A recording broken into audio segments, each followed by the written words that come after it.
Tsunami వచ్చే ముందు అంతా చల్లగా ఉంటుంది. ఇంతకుముందు ఆయన రిలీజ్ చేసిన కేవలం ట్రైలర్ మాత్రమే అనుకుంటున్నాం. సార్ మిగతాది మీ మాటలు మన బేబీ ప్రొడ్యూసర్ ఎస్కేఎన్ గారు. థ్యాంక్ యూ అండి, థ్యాంక్ యూ. ముందుగా ఈ గ్లిమ్స్ చూస్తే చాలా గర్వంగా అనిపించింది. ఎందుకు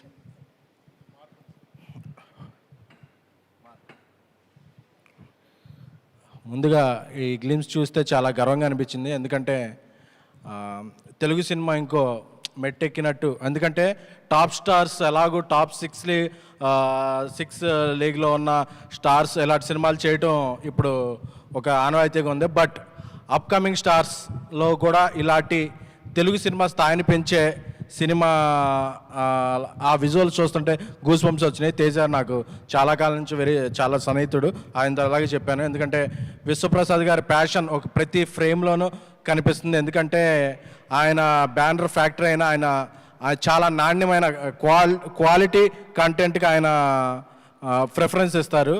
అందుకని అది ఫ్రేమ్లో కనిపిస్తుంది. నాకు తేజ ఒక మాట అన్నాడు, ఈ సినిమా పాన్ ఇండియా కాదు ఇంకా ఇంటర్నేషనల్ రిలీజ్ కూడా అయ్యే స్థాయికి విశ్వప్రసాద్ గారు తీసుకెళ్తారు, నాకు ఆ నమ్మకం ఉందని చెప్పి. ఎందుకంటే ఆయన అంటే అంత నమ్మకం ఉంది. సో ఈ గ్లిమ్స్ చూస్తుంటే కార్తీక్ ఘట్టమనేని ఆయన విజువల్ సెన్స్ ఒక విజువల్ పోయిటరీలా ఉంది. సో గ్లిమ్స్ ఎలా ఉందంటే దీని తర్వాత వచ్చే టీజర్ ట్రైలర్ ఎలా ఉంటుందో ఇక మన ఊహలకే ఊహించుకోవచ్చు. సో ఈ సినిమా ద్వారా తేజ కెరీర్లో ఇంకా మరింత ఇప్పటికే ఒక మార్క్ సృష్టించాడు. ఇప్పుడు హనుమాన్ అంటే హనుమాన్ సాధించిన విజయానికి టీజర్లా ఉంది.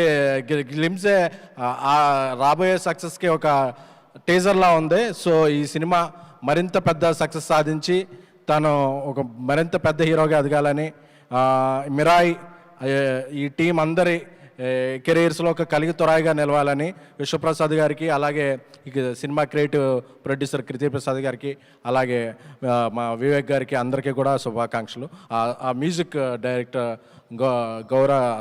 హరి గౌరవ్ గారు కూడా చాలా అద్భుతంగా ఇచ్చారు. థ్యాంక్ యూ అండి, కంగ్రాచులేషన్స్ అండి. So wishing whole heartedly team all the best. Thank you. Thank you అండి, థ్యాంక్ యూ సో మచ్.